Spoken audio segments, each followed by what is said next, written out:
नमस्कार मित्रों, मैं राकेश कुमार अपने चैनल न्यू आदर्श विद्या मंदिर पे आप सभी का स्वागत करता हूं। आज मैं आपको इंग्लिश ग्रामर का एक नया टॉपिक स्टार्ट करने वाला हूं जो कि प्रोनाउन है। बहुत इम्पोर्टेंट टॉपिक है बच्चों के लिए और सभी लोग इसको देख सकते हैं, जो भी यहाँ तक कि 9th और 10th स्टैंडर्ड वाले भी छात्र इसे देख सकते हैं और समझ सकते हैं, और नीचे के स्टैंडर्ड 3rd 4th के भी बच्चे इसे देख सकते हैं और समझ सकते हैं। मतलब कि जो भी स्कूलिंग में जो भी बच्चे होते हैं वो सभी लोग इसे पढ़ सकते हैं और नोट भी कर सकते हैं। आप देखिए, मैं अभी तक 10th का जो वीडियोज है वो चल ही रहा है हमारा। बीच में छात्रों का डिमांड था कि सर प्रोनाउन भी आप स्टार्ट करें, तो प्रोनाउन में मैंने आज स्टार्ट किया है। देखिए समझिए आप, प्रोनाउन का हिंदी मीनिंग होता है सर्वनाम। अब सर्वनाम क्या है, इसका उपयोग ग्रामर में क्यों किया जाता है, आप पहले उसको समझिए डेफिनेशन के साथ। ये सबसे कॉमन डेफिनेशन मैंने यहाँ पे लिखा हुआ है, जो कि अक्सर बच्चों को यही लिखाया जाता है।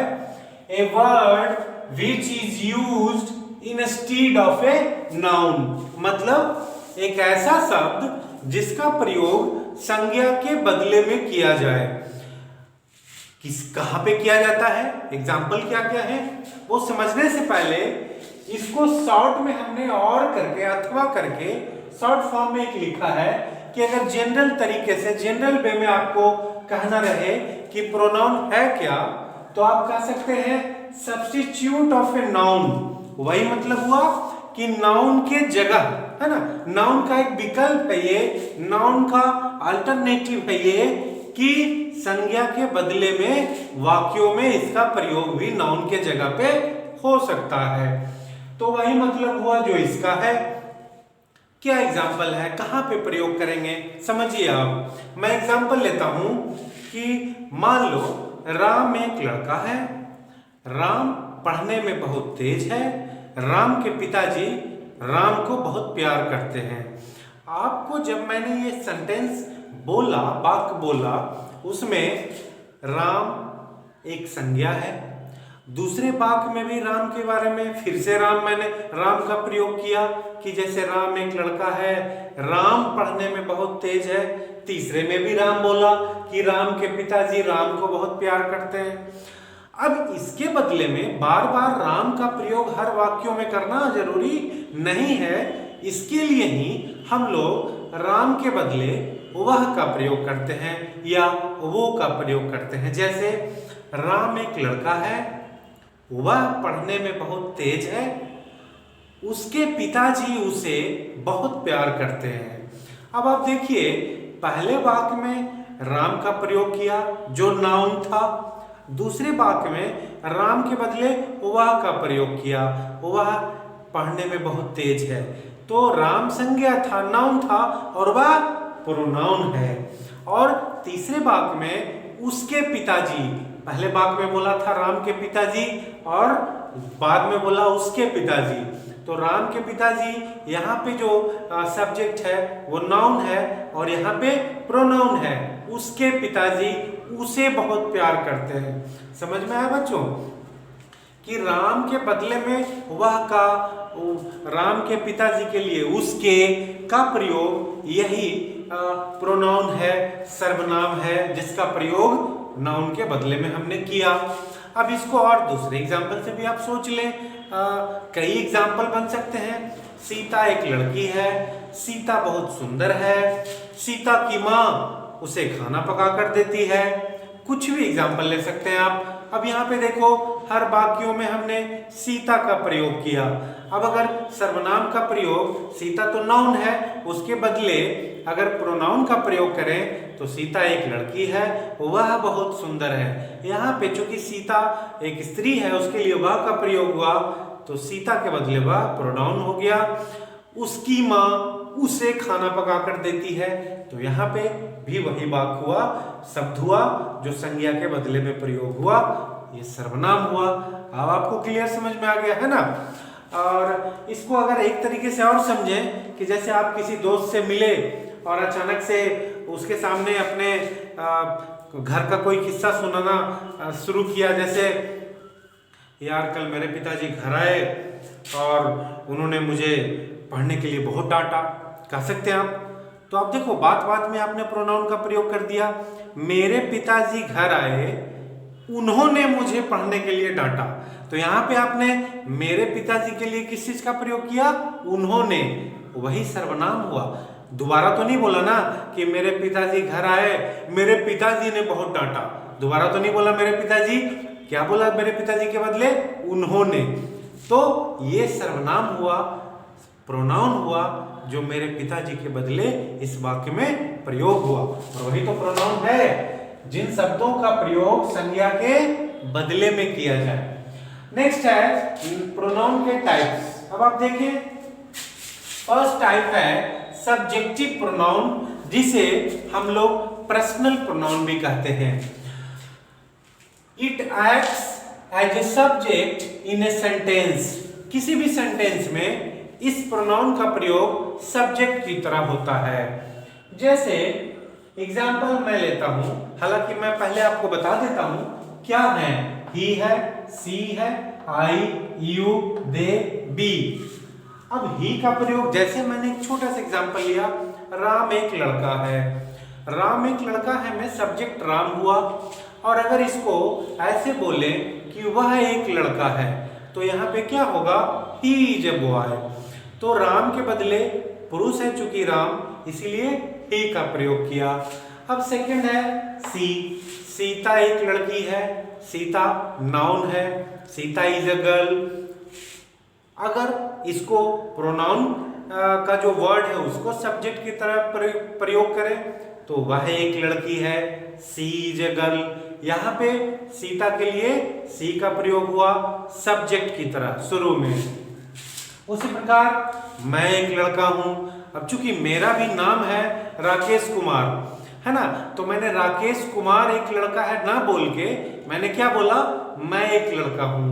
तो मेरे नाम के बदले मैं का प्रयोग हुआ, ये प्रोनाउन हो गया आई। उसके बाद यू।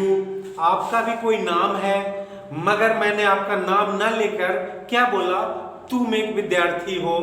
तो जो तुम शब्द हुआ सब्जेक्ट की तरह काम किया और प्रोनाउन भी हुआ, यू आर ए स्टूडेंट। उसके बाद दे। अब जैसे यहाँ पे दो छात्र हो गए, राम और श्याम, है ना, मित्र हैं। राम और श्याम मित्र हैं, और Ram and Shyam are friends. तो यहाँ पे मैंने राम और श्याम ना बोल के वे लोग मित्र हैं बोल दिया हमने, कि राम और श्याम तो नाउन हो गया, पर दोनों को अगर इकट्ठा सर्वनाम शब्द का प्रयोग करके बोलना है तो क्या बोलेंगे? वे लोग मित्र हैं, दे आर फ्रेंड्स। तो यहाँ पे दे प्रोनाउन हो गया। उसी प्रकार बी, हम लोग कई जने हैं, सबका नाम होता है, पर नहीं, हम लोगों ने किसी का नाम ना लेकर सीधा बोला हम लोग मित्र हैं, बी आर फ्रेंड्स। तो बी प्रोनाउन हुआ, सब्जेक्ट की तरह काम किया। आपको क्लियर हो गया? सब्जेक्टिव प्रोनाउन या पर्सनल प्रोनाउन साफ साफ लिखा है कि इन शब्दों का प्रयोग किसी भी वाक्य में किस रूप में हो? सब्जेक्ट के रूप में। अब नेक्स्ट है ऑब्जेक्टिव प्रोनाउन। इसके जैसा ही है, पर फर्क थोड़ा है कि यहाँ पे हम इन शब्दों का प्रयोग किसी वाक्य में सब्जेक्ट के रूप में किया जाता था, पर यहाँ पे इन शब्दों का प्रयोग किसी वाक्य में ऑब्जेक्ट की तरह होगा। लिखा है हमने, it acts as an object in a sentence. किसी भी वाक्य में इसका प्रयोग ऑब्जेक्ट की तरह होता है। ही के लिए हिम का प्रयोग, सी के लिए हर का प्रयोग, आई के लिए मी का प्रयोग, यू के लिए यू का ही प्रयोग, दे के लिए देम का प्रयोग, बी के लिए अस का प्रयोग। अब जैसे मान लो इसका भी एग्जांपल लेता हूं, मैं आपको इसका भी एग्जांपल बताता हूं। जैसे एक वाक्य बोला, राम उसके साथ है ना, राम उसके साथ है। यहाँ पे राम सब्जेक्ट है, उसके ऑब्जेक्ट है। तो यहाँ पे जब वाक्य मैंने बोला राम उसके साथ है, तो उसके मतलब किसी के साथ कोई है जिसका नाम है कुछ, मैंने नाम नहीं लिया, मैंने उसके साथ है सर्वनाम का शब्द प्रयोग किया उसके। क्या बोलेंगे? Ram is with him. तो यहाँ पे वह जो है लड़का जिसके साथ है राम, उसके लिए किस चीज का प्रयोग हमने किया? Him. Ram is with him. यहाँ पे हिम ऑब्जेक्ट हुआ। हर, है ना? अगर मान लो किसी लड़की के लिए भी यही शब्द प्रयोग होता, सीता उसके साथ है ना? तो सीता इज विथ हर। यहाँ पे सीता किसी लड़की के साथ है, सर्वनाम शब्द का प्रयोग किया उसके, पर यहाँ चूंकि वो लड़की है इसलिए यहाँ पे ऑब्जेक्ट की तरह किसका प्रयोग किया? हर का। अब जैसे मी, राम मेरे साथ है ना? उसी वाक्य को मैं सर्वनाम का शब्द अलग अलग बदल के वही वाक्य मैं आपको कर रहा हूं। जैसे राम मेरे साथ है, तो मेरा नाम है मैं राकेश, राम राकेश के साथ है, पर यहाँ पे राकेश नहीं बोल के मैंने क्या बोला?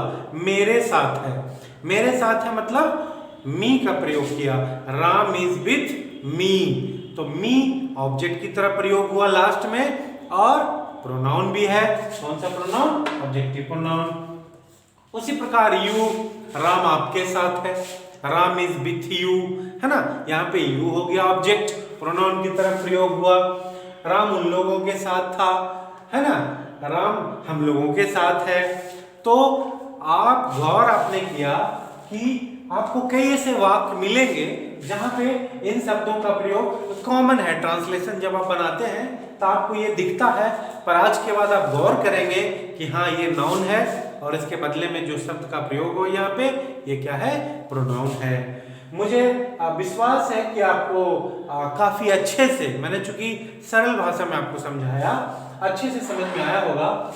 इसके कई टाइप्स हैं प्रोनाउन के, मैं 3 वीडियो में प्रोनाउन पूरा कवर कर दूंगा। यहाँ पे ऑनलाइन वीडियोस में पूरा सिलेबस, है ना, डिटेल्ड नोट संभव नहीं होता है बच्चों को प्रोवाइड करना, शॉर्ट में अच्छे से बताना होता है। पर अगर कोई मेरा स्टूडेंट है और उसे डिटेल नोट चाहिए जो कि मेरे पास अवेलेबल है, तो वो मेरे व्हाट्सएप नंबर जो आपके नीचे डिस्प्ले हो रहा है उस पर कॉन्टैक्ट करें, अपना आइडेंटिफिकेशन दे क्लास रोल नंबर के साथ, फिर मैं उसे कांटेक्ट करके उसको प्रोनाउन का डिटेल नोट प्रोवाइड कर सकता हूं। तब तक के लिए आप इसी तरह मेरा वीडियोस देखते रहें, चैनल को सब्सक्राइब करें, वीडियोस को लाइक करें और दोस्तों के लिए शेयर भी करें। तब तक के लिए बहुत बहुत धन्यवाद।